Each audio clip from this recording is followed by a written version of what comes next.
நான் வந்து ஹூக்காக நான் ஒன்றே ஒன்று மட்டும் சொல்கிறேன். என்னன்னா 2032ல் ஒலிம்பிக்கில் கோல்டு மெடல் வாங்கினதுக்கு அப்புறமா நான் அந்த காசை வச்சு சென்னையில் வந்து பிளட் கேன்சர் இருக்கிறவங்க எல்லாருக்குமே ஒரு ஃப்ரீ ட்ரீட்மெண்ட் பண்ணணும்னு ஒரு ஹாஸ்பிட்டல் கட்டுவேன். அந்த ஹாஸ்பிட்டல் பேர் வந்து டாக்டர் ஷியான் உசனி அப்படின்னு சொல்லிட்டு ஹூவோட பேரை வைப்பேன்.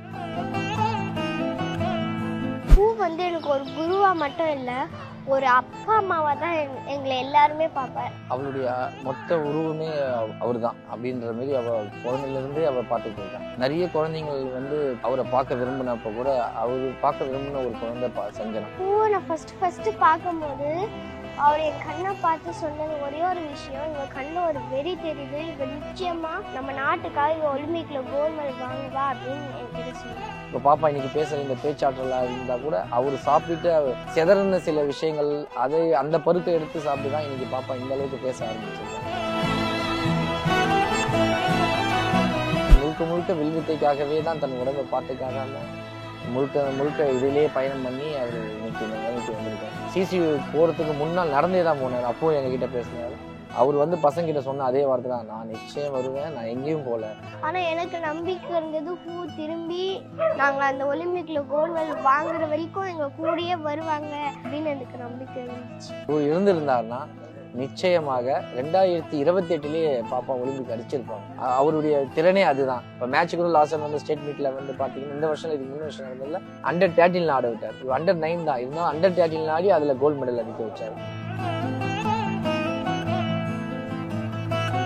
யாரும் செல்லாத பாதையில் செல்ல வேண்டும், யாரும் எட்டாத உச்சியை தொட வேண்டும், யாரும் சம்பாதிக்காத பெயர் புகழ் மற்றும் கொஞ்சம் பணத்தையும் சம்பாதிக்க வேண்டும் சொல்லுவாங்க. நான் 2032ல் நான் நிச்சயமா ஹூவோட ஆசீர்வாதத்தில் நான் நிச்சயமா ஒலிம்பிக்ல கோல்டு மெடல் வாங்குவேன். கலாட்டா நேயர்களுக்கு வணக்கம். நான் சரவண ராம்குமார். நம்மோட சஞ்சனா பாப்பா இருக்காங்க. சஞ்சனா பாப்பாவுக்கு தெரியும், ஏற்கனவே வில்வித்தையில் நிறைய சாதனைகளை தொடர்ச்சியாக அவங்களுடைய சின்ன வயசுலேருந்தே பண்ணிக்கிட்டு இருக்காங்க அப்படின்னு. அவங்களுடைய குருவான ஹுசைனி இன்னைக்கு நம்மோட இல்லை. ஏற்கனவே ஹுசைனி அவர்கள் பேசியிருந்த அந்த பேச்சு அப்படின்றதெல்லாம் நம்ம பார்த்துருப்போம். மரண விளிம்பில் இருந்தாலும் கூட அந்த மரணத்தை எப்படி எதிர்கொள்ளணும்னு நிறைய விஷயங்களை வந்து அவர் நம்மகிட்டையும் அதை பேசியிருந்தார், பதிவு செஞ்சிருந்தார். இந்த நேரத்தில் அவங்களுடைய மாணவர்களுக்கு இது எப்படி இருக்குன்றதை பற்றி தான் பேசுகிறதா இருக்கும். பல மாணவர்களை வந்து உருவாக்கியிருக்காங்க, வீரர்களாக மாற்றிருக்காரு ஹுசைனி. அப்படி இருக்கும்போது சஞ்சனாவும் அதில் ஒருத்தங்களா இருக்காங்க. அவங்க கிட்ட தான் இன்னைக்கு நம்ம பேசுறதா இருக்கும். பேசலாம். வணக்கம் சஞ்சனா. ரொம்ப கஷ்டமா இருக்கு எங்களுக்கு. எவ்வளோ வருஷமா நீங்க மாஸ்டரோட இருக்கீங்க? நான் வந்து 2.5 இயர்ஸ்லேருந்து நான் இந்த ஆர்ச்சரி ஸ்டார்ட் பண்ணேன். இப்போ எனக்கு 10 இயர்ஸ் ஆகும். இதுக்கும் நான் ஒரு 8 வருஷமா இதை பண்ணியிருக்கேன். உங்க மாஸ்டர் ஃபர்ஸ்ட் டைம் நீங்க பார்த்து அவர் பேசினதெல்லாம் ஞாபகம் இருக்கா? என்னெல்லாம் சொல்லியிருந்தார் உங்ககிட்ட? நான் ஃபஸ்ட்டு பார்க்கும்போது அவர் என் கண்ணை பார்த்து சொன்னது ஒரே ஒரு விஷயம், இவ கண்ணில் ஒரு வெறி தெரியுது, இவ நிச்சயமாக நம்மளுக்காக நம்ம நாட்டுக்காக இவ ஒலிம்பிக்கில் கோல்டு மெடல் வாங்குவா அப்படின்னு என்கிட்ட சொன்னாங்க. நீங்கள் ஸ்டூடெண்ட்ஸ் எல்லாம் வந்து ஹூன்னு தான் கூப்பிடுவீங்க இல்லையா மாஸ்டரை? இப்போ உங்கள் ஹூ வந்து சின்ன வயசுலேருந்து உங்களை எப்படியெல்லாம் கைட் பண்ணியிருந்தார், எவ்வளோ ஸ்ட்ராங்காக இருக்கார்? ஏன்னா அப்பா வந்து உங்கள் கூட வர்றாரு, எல்லாமே கைட் பண்ணுறாரு. ஆனால் மாஸ்டர் உங்களுக்கு எந்த அளவுக்கு சப்போர்ட்டாக இருந்திருக்காரு? எனக்கு வந்து ஹூ வந்து எனக்கு ஒரு குருவாக மட்டும் இல்லை, ஒரு அப்பா அம்மாவாக தான் எங்களை எல்லாருமே பார்ப்பார். அடிக்கடி ஹூ சொல்லுவாங்க, நான் வந்து உங்களுக்கு குரு இல்லை, நான் தான் உங்களுக்கு பேரண்ட்ஸ், உங்கள் அப்பா அம்மா தான் உங்களுக்கு குரு அப்படின்னு சொல்லுவாங்க. உண்மையிலே ஹூ எந்த ஒரு ஊருக்கு போனாலும் எங்களுக்காக ஏதாவது வாங்கிட்டு வருவாங்க. அது ஏதாவது ட்ரெஸ்ஸாக இருக்கலாம், ஷூவாக இருக்கலாம், ஒரு சின்ன சின்ன விஷயத்த கூட எங்களுக்கு வாங்கிட்டாங்க. அது அங்கே ஏதாவது பார்த்துட்டாங்க இல்லை நாங்கள் ஏதாவது கேட்டோன்னா அதை உடனே வாங்கி தர்றது தான் ஹூ பண்ணுவாங்க. இப்போ நீங்கள் நிறைய ரெக்கார்ட்ஸ் பண்ணியிருக்கீங்க இல்லையா, ஆரம்பத்துலேருந்து இப்போ வரைக்கும், ஈவன் கோவிட் டைம்ல எல்லாம். எதெல்லாம் உங்ககிட்ட வந்து ஹூ வந்து பார்த்து இது ரொம்ப நல்லா இருக்கு, இல்லை இதில் இப்படி சரி பண்ணணும் சஞ்சனா அப்படின்னு என்னெல்லாம் சொல்லியிருக்காங்க? ஹூ வந்து என்ன சொன்னாங்களோ, என்ன ஒரு கரெக்ஷன் பண்ணால் கூட ஃபஸ்ட்டு அவங்க என்ன சொல்லுவாங்க, எல்லா ஃபார்மே கரெக்டாக இருக்குது, ஆனால் கொஞ்சம் இது சேஞ்ச் பண்ணால் நீ நல்லா பண்ணுவேன் இப்படி தான் சொல்லுவாங்களே கண்டி உடனே எடுத்தோடனே இது நல்லா இல்லை அப்படின்லாம் சொல்ல மாட்டாங்க. ஃபார்ம் எல்லாமே கரெக்டாக இருக்குது, ஆனால் கொஞ்சம் இது சேஞ்ச் பண்ணால் நீ பர்ஃபெக்டாக வந்துடுவேன் அப்படி தான் சொல்லுவாங்க. இப்போ ஹூ நிறைய ரெக்கார்ட்ஸ் பண்ணியிருக்கார் இல்லையா, நிறைய ரெக்கார்ட்ஸ் பண்ணியிருக்காரு அவர். உங்களுக்கு எதெல்லாம் ரொம்ப ஆச்சரியமா இருந்தது இல்ல ரொம்ப பிடிச்சிருந்தது அப்படின்றதெல்லாம்? ஹூ பண்ண எல்லா ரெக்கார்ட்ஸுமே வந்து எல்லாத்தையும் மாற்றி வச்சுட்டு தான் ஹூ எல்லாமே பண்ணியிருக்காங்க. எல்லாமே எனக்கு ரொம்ப ரொம்ப பிடிக்கும். எல்லாமே எனக்கு ஆச்சரியமாகவும் இருக்குது. எது இப்போ ஹூவால முடியாதது எதுவுமே இல்லை. யாரும் செல்லாத பாதையில் செல்ல வேண்டும், யாரும் எட்டாத உச்சியை தொட வேண்டும், யாரும் சம்பாதிக்காத பெயர் புகழ் மற்றும் கொஞ்சம் பணத்தையும் சம்பாதிக்க வேண்டும் தான் சொல்லுவாங்க. அவங்களால முடியாதது எதுவுமே இல்லை. இப்போ இன்னைக்கு நாங்க பாக்குறோம் ஹூ இல்ல அப்படிங்கும்போது நிறைய பேர் அழுகுறாங்க அப்படின்னு. பட் நீங்க வந்து அழவே இல்லை. ரொம்ப சின்ன வயசுல அவ்வளவு பக்குவமா இருக்கீங்க எப்படி? நான் ஏன் அழுகலைன்னா, ஹூ வந்து ஹாஸ்பிட்டலில் இருக்கும் போதே சொன்னாங்க, நீங்கள் வந்து உண்மையான என்னோட ஸ்டூடெண்ட்டாக இருந்தீங்கன்னா நீங்கள் எப்பவுமே அழுகவே கூடாது. நான் இருந்தாலும் இல்லைனாலும் நீங்கள் அழுகக்கூடாது. அந்த ஒலிம்பிக்கில் நீங்கள் மெடல் வாங்கினதுக்கு அப்புறம் தான் அழுகணும் அப்படின்னு சொன்னாங்க. ஆனால் நான் வந்து ஹூ சொன்ன பேச்சு நான் கேட்கணும்னு நம்பி தான் நான் இன்னும் அழுகாமல் இருக்கேன். இப்போ ஹூ வந்து அவருக்கு வந்து இந்த மாதிரி ஒரு கேன்சர் வந்தது, அவர் ஹாஸ்பிட்டலைஸ் ஆனாரு அப்படின்றதெல்லாம் அது உங்களுக்கு முன்னாடியே தெரியுமா? எப்போ தெரியும்? எனக்கு வந்து எந்த ஒரு விஷயமும் தெரியாது. ஆனால் நிறைய பேர் பேசிக்கிட்டாங்க ஹூக்கு உடம்பு சரியில்லை ஹாஸ்பிட்டலில் இருக்காங்கன்னு. ஆனால் எனக்கு நம்பிக்கை இருந்தது ஹூ திரும்பி நாங்கள் அந்த ஒலிம்பிக்கில் கோல்டு மெடல் வாங்குற வரைக்கும் எங்கள் கூடயே வருவாங்க அப்படின்னு எங்கள் கிட்ட எப்பவுமே ஆன்லைன் கிளாஸ் வந்தாலே சொல்லுவாங்க. அதனால என்ன ப்ராப்ளம் இருந்தாலும் பரவாயில்ல, ஹூ ஃபேஸ் பண்ணி திரும்பியும் வருவாங்க அப்படின்னு எனக்கு நம்பிக்கை இருந்துச்சு. ஆனா நீங்க இப்போ அவருக்கு கேன்சர் அப்படின்றதெல்லாம் உங்களுக்கு எனக்கு தெரியாது. எந்த ஒரு நீங்க அப்பா விஷயமும் கிட்ட தெரியாது. கேட்கலையே என்னாச்சு ஹூக்குன்னு? நானும் அப்பா கிட்ட கேட்கல, நான் அது கேட்கவும் விரும்பலை. எதனால? அது கேட்டு எந்த ஒரு விஷயமும் இல்லை. ஏன்னா ஹூ திரும்பி வந்துடுவாங்க எனக்கு நம்பிக்கை இருந்ததுனால என்ன ப்ராப்ளம் இருந்தாலும் பரவாயில்ல. அவ்வளோ பெரிய கொரோனாவே ஃபேஸ் பண்ணிட்டு வரும்போது இந்த மாதிரி விஷயம்லாம் எப்படி இது பண்ணுவாங்க அப்படின்னு சொல்லிட்டு தான் நான் அப்படியே விட்டேன். இப்போ இன்னைக்கு காலையில விடிய காலையிலேயே ஹூ மறைஞ்சிட்டாரு அப்படின்னு அந்த செய்தி அது உங்களுக்கு எப்ப தெரியும்? எனக்கு அந்த விஷயம் கூட எதுவுமே தெரியாது. அம்மா என்ன சொன்னாங்கன்னா காலையில் எழுந்துச்சு கிரவுண்டுக்கு போகணும் அப்படின்னு சொல்லிட்டு என்னை கூப்பிட்டே வந்தாங்க. அப்புறமா இங்கே கிரவுண்டுக்கு தாண்டினதுக்கு அப்புறம் தான் சொன்னாங்க இந்த மாதிரி ஹூ இல்லைம்மா அப்படின்னு சொன்னாங்க. அது அப்போதான் ஷாக்கிங்கா இருந்தது. எப்படி இருந்தது? என்னால் நம்பவே முடியல. என்னம்மா சொன்னீங்க ஹூ இல்லைன்னா புரியல அப்படின்னு தான் நான் கேட்டேன். எனக்கு வந்து ஷாக்கிங்காக இருந்துச்சு. இப்போ இவ்வளோ நாள் ஹூ வந்து கைட் பண்ணாரு இல்லையா? இதுக்கப்புறம் உங்களுக்கு ஒரு குழப்பம் இருக்கா? யார் நமக்கு சொல்லி தர போறாங்க, எப்படி சொல்லி தர போறாங்கன்னு? ஏன்னா ஹூ அன்னைக்கு கூப்பிட்டு எல்லாரையும் வந்து பேரண்ட்ஸ் அவங்க அவங்க அம்மா அப்பா கிட்ட வந்து சொன்னது என்னன்னா, இனிமே நீங்க தான் என் ஸ்தானத்துல இருந்து எல்லாருக்கும் சொல்லித்தர உங்க குழந்தைகளுக்கு சொல்லி தரணும்னு. இப்போ உங்களுக்கு அதுல ஏதாவது கன்ஃபியூஷன்ஸ் இருக்கா? எனக்கு எந்த கன்ஃபியூஷனுமே இல்லை. ஏன்னா ஹூ வந்து அவங்களுக்கு என்னென்னலாம் தெரியுமோ அதில் எங்களுக்கு முன்னாடியே சொல்லி தந்துட்டாங்க. அதே மாதிரி ஹூ எப்பவுமே எங்கள் கூடயே தான் இருக்காங்க. எங்களை கூடயே நாங்கள் அந்த ஒலிம்பிக் கோல்டு மெடல் ரீச் பண்ணுற வரைக்கும் எங்கள் கூடயே தான் வருவாங்க. எனக்கு நம்பிக்கை இருக்குது. அதனால் யார் சொல்லி தருவாங்க அதில் எனக்கு எந்த ஒரு இதுவுமே இல்லை. இப்போ நிறைய ஸ்டேஜஸ் போயிருக்கீங்க, நிறைய காலேஜில் நிறைய ஸ்கூல்ல எல்லாம் போய் மோட்டிவேஷன் ஸ்பீச் கொடுத்துருக்கீங்க நீங்கள்.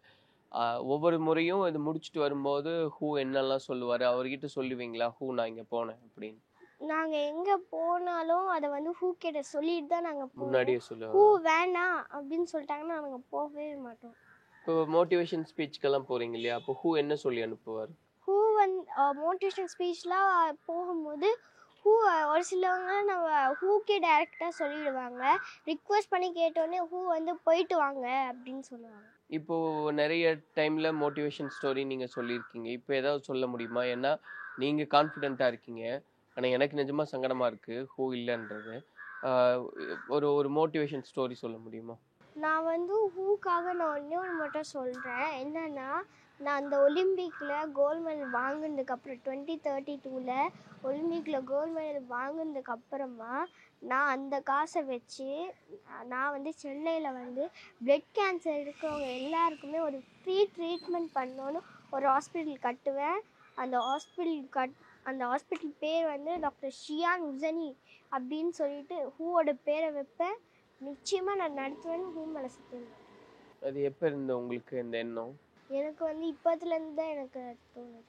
இப்போ நீங்கள் நம்ம பேட்டியெல்லாம் போட்டோம், அது நிறைய பேர் பார்த்தாங்க. அப்படிங்கும்போது ஹூ அதை பார்த்துட்டு என்னெல்லாம் சொல்லியிருக்காரு? ஹூலாம் பார்த்துட்டு சொல்லுவாங்க, சூப்பராக பண்ணிக்கிட்டே இருக்கேன், இன்னும் நிறைய பண்ணணும், யாருமே அடையாததோ ஒன்று நம்ம அடையணும் அப்படின்னு சொல்லுவாங்க. என்ன அடிக்கடி அவர் சொல்லக்கூடிய அந்த மோட்டிவேஷன் வேர்ட்ஸ்னா என்ன? நீங்க நிறைய சொல்றீங்க.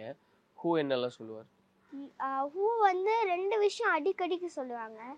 ஒன்று வந்து ஓம் ஓம் ஓம், Olympic medal Olympic medal, nothing but the Olympic medal அப்படின்னு எப்பவுமே சொல்லுவாங்க. இன்னொரு விஷயம், யாரும் செல்லாத பாதையில் செல்ல வேண்டும், யாரும் எட்டாத உச்சியை தொட வேண்டும், யாரும் சம்பாதிக்காத பெயர் புகழ் மற்றும் கொஞ்சம் பணத்தையும் சம்பாதிக்க வேண்டும் அப்படின்னு சொல்லுவாங்க. கொஞ்சம் பணம் தான் சொல்லுவாரா? அது என்ன காரணம்? அது வந்து நம்ம இது எல்லாத்தையும் சம்பாதிச்சா அதுவே தானாகவே நம்மளுக்கு தேடி வரும். அதனால தான் அப்படி இருந்தது. நீங்க எவ்வளவு தைரியமா இருக்கீங்க? இதுக்கு எவ்வளவு சீக்கிரமா அவருடைய கனவை அச்சீவ் பண்ண முடியும்னு நம்புறீங்க? நான் வந்து ஹூக்காக நான் என்ன வேணாலும் பண்ணுவேன். ஹூ ஒரு மலை உச்சியிலேருந்து எனக்கு கீழே குதிக்க சொன்னால் கூட நான் குதிச்சிருவேன். ஏன்னா குதிக்க சொன்ன அவங்களே என்னை காப்பாற்றுவாங்கன்னு எனக்கு நம்பிக்கை இருக்குது. அதனால் நான் என்னால் முடிஞ்ச வரைக்கும் ஹூ சொன்ன எல்லா விஷயத்தையும் நான் பண்ணுவேன். எப்போக்குள்ள ஒலிம்பிக் மெடல் கிடைக்கும்? நான் 2032 நான் நிச்சயமாக ஹூவோட ஆசீர்வாதத்தில் நான் நிச்சயமாக ஒலிம்பிக்கில் கோல்டு மெடல் வாங்குவேன். ஆனா இப்போ பாப்பா பேசுனது பாக்குறோம். நிறைய பேர் அதை தாங்கிக்க முடியாம ஹூ இல்லாதது கஷ்டமா இருக்குன்னு அழுகுறாங்க. ஆனா பாப்பா அவ்வளவு தைரியமா இருக்காங்க. எப்படி? அவளுடைய மொத்த உருவமே அவர் தான் அப்படின்ற மாரி குழந்தையிலேருந்தே அவள் பார்த்துக்கிட்டு இருக்கான். நிறைய குழந்தைங்கள் வந்து அவரை பார்க்க விரும்பினப்போ கூட அவர் பார்க்க விரும்பின ஒரு குழந்தை சஞ்சனா.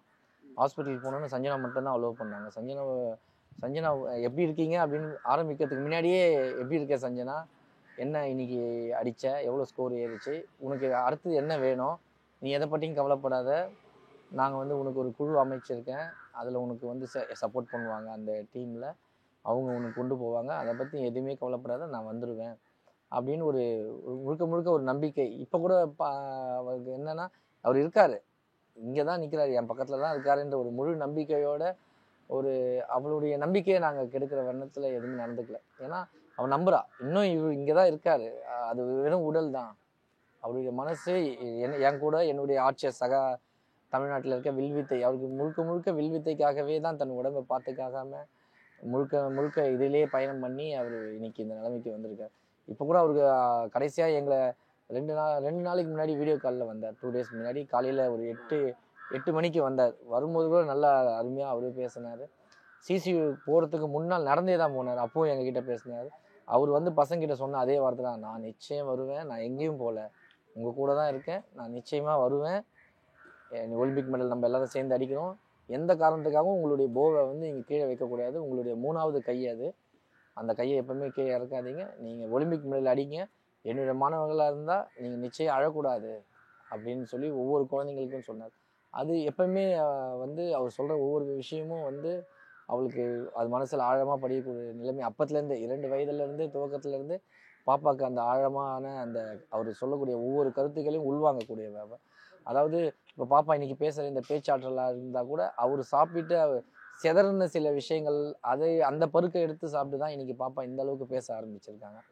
அப்படின்னும் போது அப்போ அவர்கிட்ட பேசியிருந்தால் இன்னும் எவ்வளோ விஷயங்கள் நேரடியாக கற்றுக்கொள்ள நிறைய வாய்ப்பு இருந்திருக்கும்.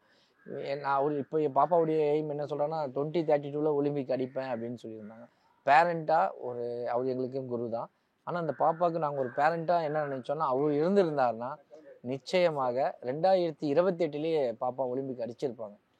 அவருடைய திறனே அதுதான். இப்போ பாப்பா ஆடின மேட்சாக இருக்கட்டும், பாப்பா பண்ண வேர்ல்ட் ரெக்கார்டாக இருக்கட்டும், அவள் வாங்குற பட்டங்களாகட்டும், எல்லாத்தையும் எப்படின்னா அவள் அந்த ஏஜில் அது வாங்கக்கூடாது, அதுக்கு முன்னாடியே இருக்கிற ஏஜில். இப்போ மேட்சுக்கு கூட லாஸ்ட் வந்து ஸ்டேட் மீட்டில் வந்து பார்த்தீங்கன்னா இந்த வருஷம் இதுக்கு 3 வருஷம் நடந்ததில்ல, அண்டர்-13 ஆட விட்டார். இவன் அண்டர்-9 தான் இருந்தாலும் அண்டர்-13 ஆடி அதில் கோல்டு மெடல் அடிக்க வச்சார். இப்பவும் அதே தான் சொல்லிட்டு இருந்தார். இந்த வருஷமே நீ 50 மீட்டர் ஆடி 16 வயசு 17 வயசு பசங்க கூட நீ ஆடி அதில் வின் பண்ணாதான் எனக்கு பெருமை, நார்மலாக 1 புள்ளி 2 புள்ளியில் நீ வின் பண்ணக்கூடாது அப்படின்னு சொல்லுவார். இப்போ அவரு இங்க வீட்டுல இருந்து நீங்க பாக்குறேன்னா, நீங்க ரொம்ப நாளா அவர் கூடவே இருக்கீங்க, ஹாஸ்பிட்டல்ல இருந்தப்ப இருந்தெல்லாம். இப்ப நேத்து ராத்திரி எவ்வளவு கிரிட்டிக்கலா இருந்தது, எப்படி இருந்தது உங்களுக்கு கூடவே இருக்கும்போது? நேற்று மட்டும்தான் எங்களை அனுமதிக்கல மருத்துவமனையில்.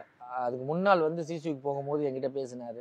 அதுக்கப்புறம் இந்த ஆர்ச்சரிக்காக ஒரு ஃபண்டு ஒதுக்கணும், அதுக்காக இந்த வீடை வித்துடலாம் அப்படின்னு சொல்லிட்டு அதை பற்றியான விஷயங்கள்லாம் பேசினார் என்கிட்ட. இந்த வாரம் வேலை நாள் வெள்ளிக்கிழமை அதை அவங்க வேற ஒருத்தருக்கு ரிஜிஸ்டர் பண்ணிட்டு அந்த அந்த பணத்தை கொண்டு ஃபண்டுக்கு பயன்படுத்தணும், பசங்களுக்கு ஆர்ச்சரிக்கு பயன்படுத்தணும், இல்லை கவர்மெண்ட் மூலியமா ஒரு ஒரு ஒரு விளையாட்டு மைதானத்தை உருவாக்கணும். அதில் தான் ரொம்ப இதுவாக இருந்தார். அதை பற்றி பேசிக்கிட்டு இருந்தார். அப்போ கூட எங்ககிட்ட வந்து அவருக்குள்ளே எங்ககிட்ட அந்த மோட்டிவேஷன் குறைந்துட்டே இருந்தார். வந்துடுவேன் நான் அடுத்த. இப்போ பாருங்கள், உங்களை எல்லாரும் ஏப்ரல் ஃபுல் பண்ணுறேன், ஏப்ரல் 1ஆம் தேதி வர போகிறேன் பாருங்கள். எல்லாரும் பயந்து இருந்தீங்களா, உங்களை எல்லாரும் ஏப்ரல் ஃபுல் பண்ணி சர்ப்ரைஸ் கொடுக்க போகிறேன், நம்ம எல்லாம் ஒன்றா பண்ண போகிறோம், நான் வந்து முறியடிச்சிட்டு ஒரு உலக சாதனை ஒன்று பண்ண போகிறேன் அப்படின்னு சொன்னார். அதாவது நார்த்து, ஈஸ்ட்டு, வெஸ்ட்டு 4 சைடும் நான் வில்லம்பு அடித்து ஒரு புதிய சாதனை பண்ண போகிறோம் அப்படின்னு அவர் ரொம்ப ஆசைப்பட்டார். கண்டிப்பாக நான் வந்துடுவேன் அப்படின்னு தான் இருந்தார். அவருடைய அந்த என்ன சொல்லுவோம், அந்த மூச்சுக்குழாய், அதாவது அந்த கல், அந்த இதில் வந்து அவருக்கு இன்ஃபெக்ஷன் ஆனதால இது திடீர்னு அவரே எதிர்பார்த்துருக்க மாட்டார். ஏன்னா அவர் முகத்தெல்லாம் பார்த்தீங்கன்னா நல்லா ஷேவிங் பண்ணி நல்லா இருந்தார். நல்லா அவருடைய FB ஃபேஸ்புக்லலாம் பார்த்தீங்கன்னா கண்டினியூஷனாக பேசிக்கிட்டு தான் இருந்தார். அவருக்கே தெரியாது இவ்வளோ சீக்கிரமாக இது இப்படி ஒரு முடிவு அவருக்கு வரணும்னு அவர் எதிர்பார்க்கல, நாங்களும் அதை எதிர்பார்க்கல. அது எவ்வளோ அதிர்ச்சியாக இருந்தது? இல்லை, இப்போ நாங்கள் உறக்கத்தில் இருக்கிற மாதிரி இருக்கோம். இது ஒரு கனவாக தான் எங்களுக்கு தெரியுது. அது அதிர்ச்சி மட்டும் இல்லை, அதுலேருந்து மீண்டு வர்றது ரொம்ப கடினமாக இருக்குது. இருந்தாலும் அவர் ஒவ்வொரு முறையும் அவர் எங்ககிட்ட கற்பித்த முறை, அவர் எங்களுக்கு சொல்லி கொடுத்த பாதை, இதெல்லாம் பார்க்கும்போது அவர் சொல்கிறதெல்லாம் பார்த்தீங்கன்னா எங்கள் நல்லதுக்காகவே இருக்கும். நீங்கள் அழக்கூடாது, யாரும் செல்லாத பாதையில் செல்லணும், இதுமாதிரி பல விஷயங்களை வந்து கரெக்டான ஒரு பேஸ் போட்டு போயிருக்காரு எங்களுக்கு. இதுக்கு மேலே நீங்கள் எப்படி வேணால், எவ்வளோ வேணால், அது எத்தனை மாடி வேணால் அந்த பில்டிங் கட்டலான்ற மாரி ஒவ்வொரு குழந்தைங்களுக்கும் அந்த பேஸ் ரொம்ப ஸ்ட்ராங்காக போட்டிருக்காரு.